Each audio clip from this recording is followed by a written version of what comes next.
মালদ্বীপের রাষ্ট্রপতি মোহাম্মদ মইজু আসছে ভারতে।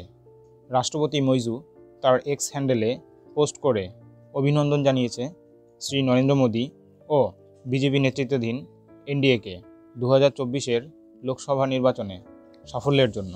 তৃতীয়বারের জন্য প্রধানমন্ত্রী নরেন্দ্র মোদী শপথ গ্রহণ করতে চলেছে। এই ঐতিহাসিক অনুষ্ঠানে ভারতের প্রতিবেশী রাষ্ট্রের বিভিন্ন নেতাদের সাথে মালদ্বীপের রাষ্ট্রপতি মোহাম্মদ মইজুকেও আমন্ত্রণ জানানো হয়েছে এই শপথ গ্রহণ অনুষ্ঠানে।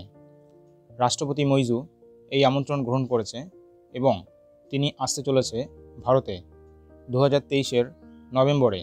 রাষ্ট্রপতি মইজু দায়িত্ব গ্রহণের পর চীনপন্থী রাষ্ট্রপতির এটিই হবে প্রথম ভারত সফর।